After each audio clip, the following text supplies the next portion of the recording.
I've made 494 YouTube videos and I've had so many of them bomb, crash, do nothing. I've actually started 2 channels and I'm making a short course on everything I've learned. But I thought in this video, how quickly could I give you 40 lessons that could save you the years that I wasted so that you could accomplish more than what I've accomplished in a shorter period of time and eat less shit. First of all, why should you listen to me? Because I have one of these. No, you can get one of them from having a few viral reels. Don't be impressed by those, but do make sure if you have one that it's in the background. Rule number 1, no one cares about you. And I know this can sound really horrible and morbid to begin with, but think about this. Everyone just cares about themselves. It's such a beautiful thing that you can understand and learn. It will save you so much time, not just on YouTube, but every single social media platform. People are just out for themselves. And you think, what about people that are generous, that give to charity, philanthropic? They're doing it because it makes them feel better. Even when I buy dinner for my friends, they think I'm being kind. I'm not. I do not enjoy people buying dinner for me. It makes me feel uncomfortable. I did not do it because I like you people. I did it because it makes me feel better. So when creating a video, especially the packaging, but especially what you talk about in the video, it must do something for other people. So even if you want to talk about yourself and the weight that you lost and the muscle you built, even the way you communicate has to be changed. So if you did want to lose those 5 pounds of excess weight, I would suggest that you do these things because they worked for me. And it's imperative that you stay on top of your progressive overload so you can get the results. If you just talk about yourself in content, people leave. If you can make videos, even right now, I don't think you should give a shit about anything that I've done and accomplished or even that silver play button. Just stay tuned for what you can get out of this. If I make this video about you, by the end of it, you'll think I'm a legend. But anyway, let's move on. Number 2, title and thumbnail first. Title and thumbnail first. In front of me, I have the title for this video. That's how I know how many videos I've done and a proposed idea of a thumbnail. So many of you, I know you make a banging video, then you get to the end, you sit there, what's title and thumbnail?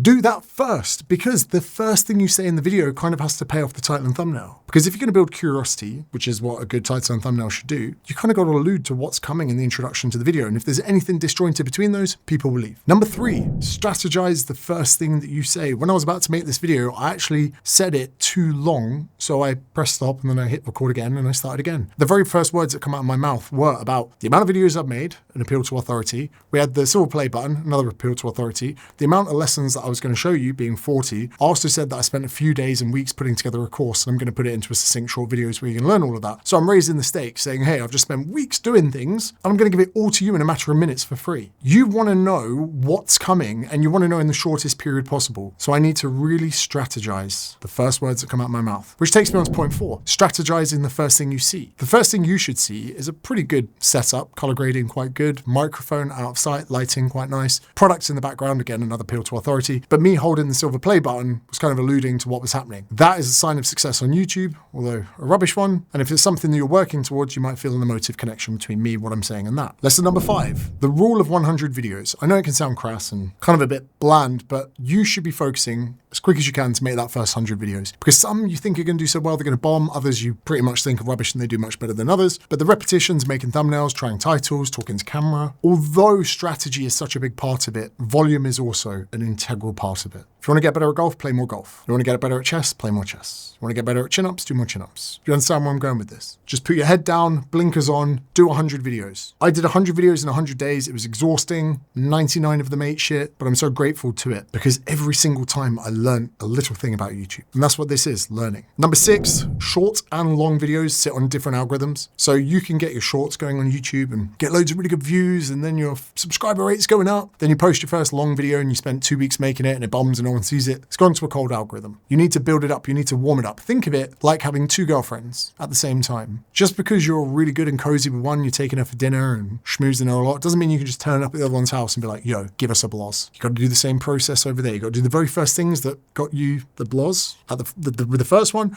with the second one. 2 girls, same time, or just date one and be monogamous, and it's probably better. And if you were, pick long form videos. So don't just expect, because you're chucking out funny reels, that your long form is going to get all the exposure. It doesn't make sense. Mostly because people that are good at shorts aren't good at long form, and vice versa. Rule number 7, everyone wants to leave all the time in your video. And if you take too long, you labor your point, you disrespect someone's time, they're just going to leave. Think of it all the time. Like someone's just thinking, do I really want to sit here and watch this? They're kind of finger flickering over the screen. And if you just don't put the respect into their attention and time, they will go. Anything you can cut out a video and it still makes sense, cut it out. If you can make a 15-minute video, a 10-minute video without losing any, make it 10 minutes. Consider everyone wanting to leave all the time. Don't give them the opportunity to. But don't do it when you say, oh, in this video, we're going to look at 3 things and wait till the last thing, because in the last thing we're going to talk about, you're going to understand something you've never understood. Bored, gone. Number 8, social hacking. Sometimes you're a small channel, you're a small creator. It is worth taking something that is familiar with people and using it. For instance, on mine, did videos about athletic greens, did videos about Stephen Bartlett and Joe Rogan in the podcast space, did things about Liver King. If there was ever anyone in my niche that I could talk about that had a familiar face, I would do it because people would be gravitated to them more than me. However, if I did a good point of making a video about that thing and that subject, whether it's Whoop, AG1, whatever, you get subscribers from it. Although you might be the front and center of the show, sometimes you do need to look at things and popular products that you can combine with what you want to say so you can get that exposure. Number 9, the outdated Daryl Leaves approach. In 2017-18, doing this,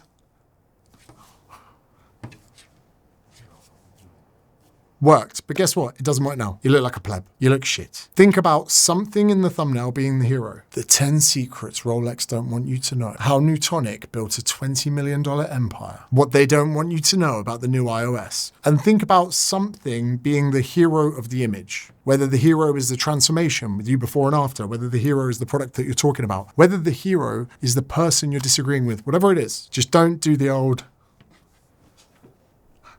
You look like a knob. Number 10, tell stories. Human brain is, well, it loves stories. For instance, if I did a video saying, is intermittent fasting really that good for you? Versus, I didn't eat for 72 hours to prove the internet wrong. Suddenly you know there's a story. Oh, why didn't he eat for 72 hours? What was he trying to prove the internet wrong with? At least then I could build the curiosity to at least get the click. And then in the click, people out online are saying that not eating is good for your health. And I disagree. And I've gone on a mission. I even didn't eat for 3 days. And not eating for 3 days was raising the stakes. And it was miserable. It's on my big YouTube channel. Wouldn't recommend it. But everything can be turned into a story. Again, I was going to do a video on a calorie deficit and how to lose fat, but instead I did a video on eating and burning 5,000 calories in a day. And actually, that is a video about total daily energy expenditure kind of bundled up into a story, because just by reading the title, they know what's happening. Then in the introduction, I show them me running and walking and cycling on a bike and eating and scoffing, and you turned it into a story. So whatever it is, often this is the thing you want to talk about in a video. What Trojan horse can you pack it in and stick it in within? For instance, rather than doing a video on jiu-jitsu, I'm planning on doing a video on Bondi Beach called Fighting Strangers to Prove Jiu-Jitsu Works. Again, you know exactly what it's about. You click on it, the introduction is, some people say jiu-jitsu wouldn't work. I'm here on Bondi Beach and I'm going to fight anyone. And if they submit me, they get to win $1,000. Does jiu-jitsu work? We're going to find out. Story. Number 11, Evergreen. There are some videos on YouTube that just continue to churn sales and sales and sales and sales and sales. I did a video about personal training. It, for 9 months, 10 months, did nothing, then it took off. And it's making me about $200-300 a day in revenue. So there is a world that you could potentially imagine having so much good content in your channel that you could walk away for months on end and it would continue to bring you leads. That does not happen on other platforms like it happens on YouTube. We're starting to see a bit of a trend on LinkedIn, but that's for another video altogether, where a lot of content on LinkedIn is now 2 to 3 weeks old, which is showing us that there's a maturing process happening there. So even if you don't see attribution of good amounts of engagement on LinkedIn straight away, don't fret.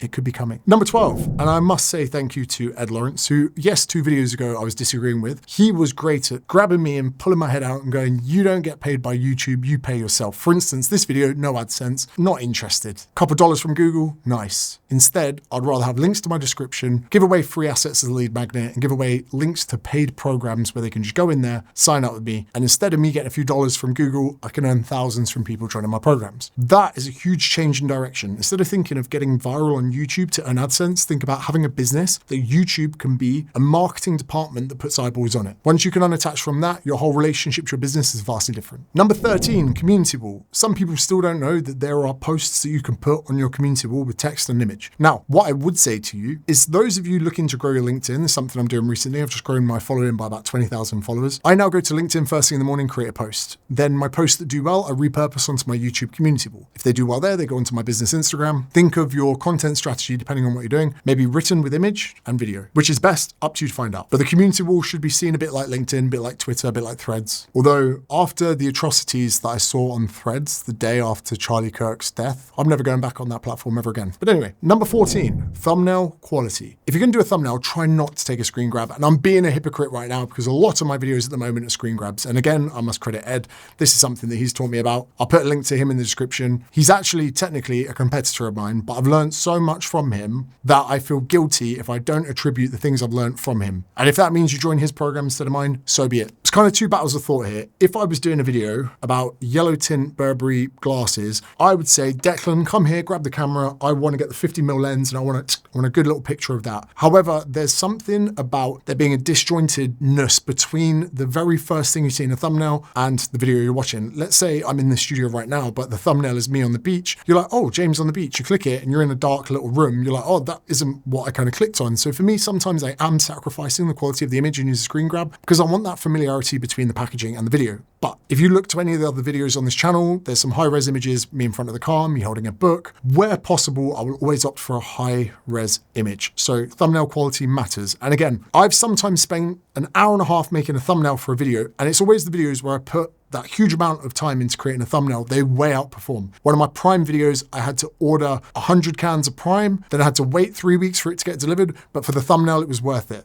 For another thumbnail, I bought like 140 cans of Coke Zero, again, stacked them all up, worth it. You can raise stakes in a thumbnail. Raise stakes in a thumbnail, because when they see straight away, the cognitive part of their brain goes, oh shit, that guy went and bought 120 cans just for an image to represent his video. If he's gonna go to that much effort there, he's probably not gonna cut corners in the video. Number 15, content buckets. If you go to Mr. Beast's channel, you will see that the majority of videos sit into a bucket. 24 hours buried alive, 24 hours underwater, 24 hours in space. Then there'll be last one to take the hand off a private jet gets to keep it. Last person to take the hand off the Lamborghini gets to keep it. These are all different segments of content buckets. Then there'll be another cheapest hotel versus most expensive hotel, cheapest private jet versus most expensive private jet, cheapest bunker versus most expensive bunker. These are buckets and silos. So whatever industry you're in, you can bucket your content. Maybe in fitness, it could be fat loss, muscle growth, debunking myths, reacting to something. Think about getting buckets and strategies so that when you are coming to making content, you can think what you're doing. So for instance, in my buckets, my next one is going to be critiquing people's content. So you'll notice that like once every 10 days, I end up critiquing people's content, giving them feedback, tearing them a new arsehole from a place of love. By the way, if you want that, there's a link in the description. You send it there, and then in that next video that I'm doing, I will go through your stuff and critique it. So everything goes into a content bucket. If you do it that way, you can sometimes just have an easier time being creative with what you can do next. Number 16, tracking links. Again, this video is going to seem like I'm wanking off Ed. He's a good friend of mine. RevTrack is what the majority of us are using. That's now his business as well. I'll put a link to that in the description. It's bloody good. Tracking links in videos shows us where we're getting money from and where we're not. And pretty much that can give us the peace of mind that although a video might have got an 8 out of 10 on YouTube, it could be a highest rev video. Again, sometimes I'll create videos and I'll think, my God, that's doing badly. Boom, someone buys $3,000 products. Boom, someone buys another one of them. And I'm like, wow, that video only got 1,500 views, but it's made me $6,000 US. So tracking links are great because you can see, although a video is not getting that huge amount of reach and huge amount of views, it could still be potentially giving you lots of driven sales, data, traffic, whatever. And the quicker that you can disassociate views from success and actually people buying your product being success, the better you can hone in on what's working for your business and what isn't. Number 17, click-through rate and average view duration. Some people think, oh, this video, why is it not doing well? It's got a really high click-through rate. Well, if it's got a high click-through rate, often YouTube's not pushing it out wide. And alternatively, if you have a video go viral, your click-through rate bombs. So these metrics are not that important to look at. Average view duration, again, would probably be a better one to look at because if people are staying and watching long periods of your video, that's a metric of success, not the click-through rate. So I'd say YouTube's at a 10 score rating, bit poo. Click-through rate, bit poo. Average view duration, more important. Don't get caught up on those metrics because if a video does shit or does really well, it massively influences those things. 18, channel branding. What you call the channel, represent yourself. I'm James Smith, to the point that I've got 2 channels, both called James Smith, because that's who I am, that's my brand. So for some of you, you're not Active Health PT, you're not Back Pain Specialist 01, you are insert name. And although we've got like Mr. Beast and we've got, who else? You know, people that have aliases online, trust me, for the majority of you, 99% of you, just your brand is you, represent yourself, put your name in there, and don't use your Fortnite gamer tag. Number 19, browse versus search. A lot of people think that your videos are getting discovered from search. If you go into your analytics on YouTube, you can see that actually the majority of videos get found through browse. So when you're creating concepts and ideas, don't think about someone searching, what is the best stretch for the pec major? Instead, think about something that someone could browse across and be unable to leave. Think about someone scrolling through their YouTube, going past your video, then going, hold on, and going back and bookmarking it or downloading it for a flight. So that pec stretch could be 3 ways to stretch your chest you've never even heard of, making that up. Number 20, channel trailer. So the channel trailer is the video that's going to sit there on your channel when people get there. If you go into your analytics again, you can easily see which video grows your channel the most, gets the most subscribers, put that in there. Or go to your RevTrack or your tracking links and look at the video that makes you the most money, put that in there. Put in a video that gives you the success that you want. Don't just put the one one in there with the most views. Number 21, occasionally make very, very, very long videos. And if you don't believe me, any of you out there that made a mixture of good videos, bundle them all together, put them out there. And even if it's like a 2-hour video or a 3-hour video, just trust me, the average view duration on that is sometimes mega. People might put it on when they're driving, or they might put it on while they're cooking, and you might actually accrue such a long period of time of people watching. Again, why live streams can do really well. Do not be afraid to make really, really long videos once in a while, because you can kind of play into that average view duration, and YouTube goes, well, usually people watch this person's stuff for 12 minutes, but this video, they're watching it for 19. It must be good. Boom, more traffic, algorithmic. Bosh. 22, ChatGPT. A lot of people are saying, oh, you got to use this, you got to keep it simple. If there are competitors and outliers, sometimes you can just copy their transcript, put it into ChatGPT. What was in this video? What are the highlights? Have a little look through. This means that when you're doing competitor homework and looking at what's doing well for the people, rather than sitting there through half-hour videos and getting bored, you can nab the transcript from 5 to 10 different videos, put them all into AI and go, what is the general theme of all of these? Then you can go copy all the comments, put the comments in there and go, what did people like and dislike about these videos? Suddenly you get your script to your video that you've planned and made out, you put that in there and go, from all the things you've seen in the comments and all the things there, is there anything missing from my video? What would you put in? Then if you wanted to go a step further, you could say, in my writing style, could you expand into those points that you thought I should have in my video? That's why I think it's pretty good. Which brings us on to number 23, scripting. You can script a video word for word, but sometimes just put all the ideas you want into a Google Doc. If you work in a team, send it to other people in your team. Have I missed anything out? Again, you go back to ChatGPT. Is there anything you think I'm missing out? But sometimes a Google Doc is great because then I can put things in there, thumbnails, titles, whatever, send it to my editor or even send it to anyone on my team, and they can look through my ideation. They might say, why don't you put this in? Why don't you put that in? Oh, I love the thumbnail. Have you thought about this for a title? 24, don't do vlogs. If you want to do well on YouTube, it's from 500 videos, solve problems. Because the vlog, no one gives a fuck. That's rule number 1, right? Now, unless your vlog solves a problem of someone being bored, fair enough, but not many of you have lives that interesting. You'll even notice that Logan Paul, one of the vlog kings, even their titles, him and Jake Paul, are still very specific clickbaity titles, and they usually have a story. It might be masqueraded as a vlog, but it's not. It's a story being told. Because vlogs are very hard to package for. And if people don't know what they're getting, unless you're Mike Thurston, they're not just going to watch you live day to day. But if you solve someone's problem, that's going to draw in the people that want that problem solved. And then you can be quite creative and actually quite targeted, because surely those problems you solve are going to be similar into the niche that you're solving, right? Even this video right now, the problems I'm solving here, probably for small solo entrepreneur businesses that would love to learn 5 years of YouTube mistakes in one video. You guys would be perfect for my business. Again, links in the description.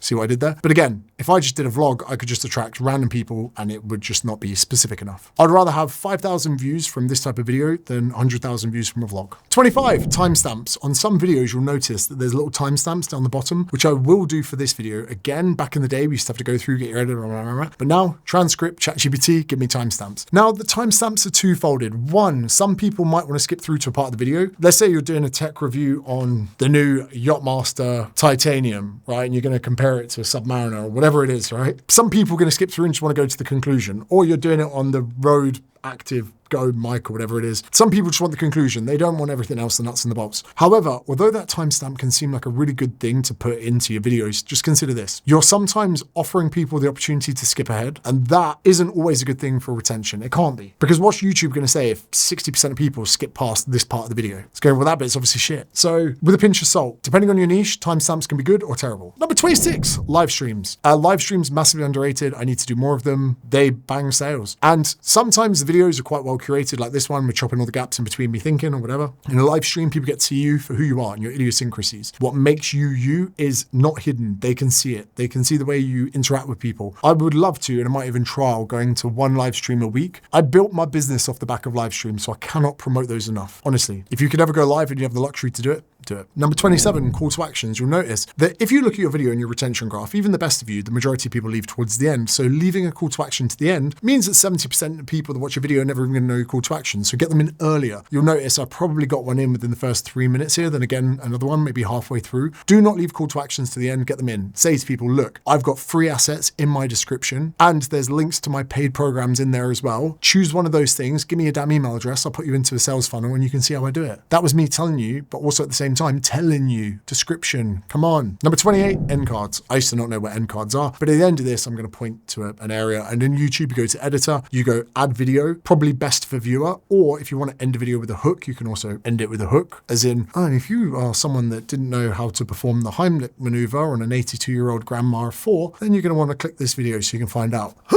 End cards are great because they can create binge effects. So you can send them from video A to video B, then video B to video C to video D. You get the gist. Number 29, inside that editor, the tools are now getting pretty good so that if you're looking at your retention graph and there's a little bit where it just bombs, you can go in there and cut it out. There's some personal information or a number plate that you didn't want to be in a video, you can go in, you can blur. The editing tool is getting very good, so you can go in and make changes to a video once it's been published. Some people cut the bad bits out their videos after it's gone up. I've even cut the introduction out of a few of my videos. It improves retention. The score of that video is only going to improve. YouTube will put it out to more people sometimes. Number 30, screen recorder. If you ever want to show people what you do on your laptop, go into QuickTime, go screen recorder, MacBook audio.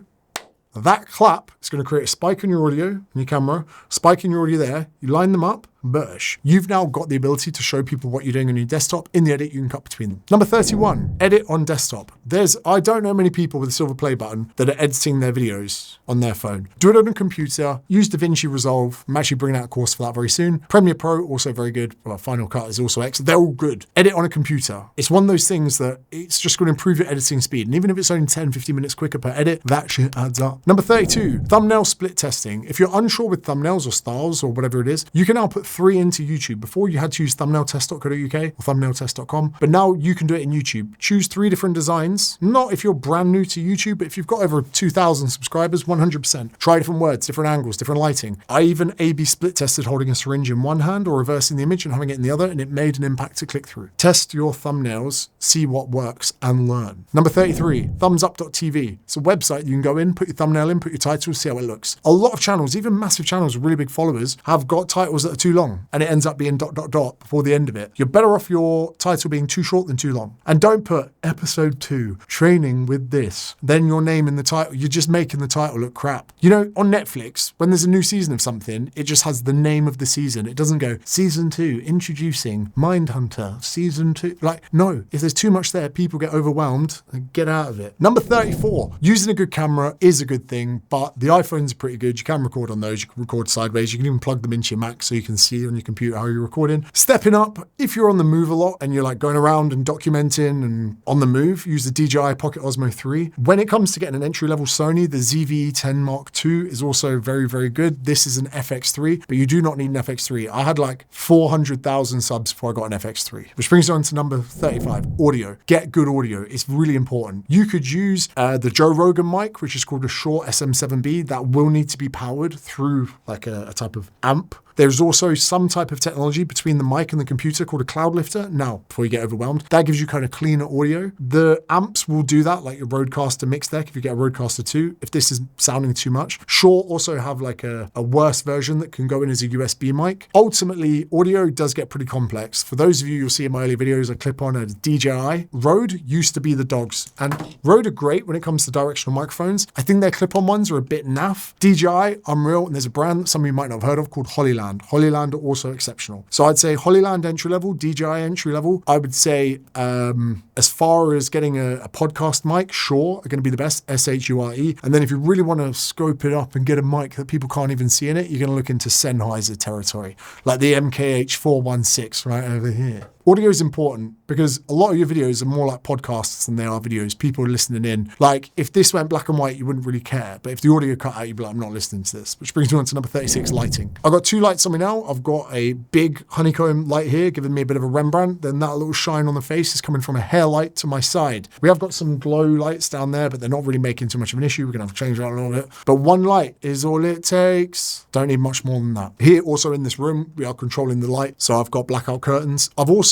actually, those curtains there are acoustic curtains, so they're killing the reverb from my voice echoing around the room. This room cost £35,000. My content before was sick. It was fire, don't worry, but still, this makes it better. Them curtains, £1,500. Now, I'm not sure if I'm getting old, or it's the economy, or it's inflation, but £1,500. I once traveled Southeast Asia for 6 months. I spent £3,000. I've just spent half of that on a fucking pair of curtains. Although I make incredibly good money, that still hurts. It still hurts. Number 37, premieres. You can create premieres. So if you've made like a big YouTube piece, you want to share it with people, they can all tune in and watch it together, which means you've all got to watch it before the video goes live. Do they work? Are they good? Sure. Do I use them? Not really. 38, new channels. If you are going to diversify what you do, rather than confusing your audience on one channel, sometimes you need to create a new one. Like this one is the second channel. I had to start from 0. Yes, that sucked. But at the same time, it also just gave me the opportunity to work into a niche, because me doing B2B B2B here and me doing B2C in the other channels, they're different. So I started a new channel and it was very, very good. Number 39, finding outliers. When you have competitors, you should all know your top 5 to 10 competitors. Even if you think they're bellends, you should be keeping an eye on videos they have that are outliers. Don't just look to their most popular video with the most views, because that could be 5 years old and the trend could have died. If you use plugins like vidIQ, which are for free, you can actually have a look at what videos are trending for people at any given point, because it could be a video from 3 months ago and it's just started picking up traction. Why? It doesn't matter. Maybe you want to use that as an outlier. And then number 40, the most important out of all of them, emulation. You should be looking to find ideas off things that have worked already. We spoke about Ed before, really good friend of mine, also an investor in Newtonic, which I'm very grateful for. I actually did go to his channel and I looked at what is the most viewed video that he's ever done, and it was a video on all the lessons that he'd learned from YouTube. So I'm not copying his videos. I actually didn't even watch it. I did put it into ChatGPT, just have a little look. But I created a list of 40 things that were completely different. The only ones that we have as crossovers are things that I learned through working with him. Because why try and come up with an idea for a video on my own when I know it works well for him? And maybe at some point he will look at my videos, see what's working well for me and do the same. And whichever one of us makes more money will pay for dinner when I see him in Dubai, which will be him every night. If you have any questions about YouTube, ask them below. There are going to be links in the description. And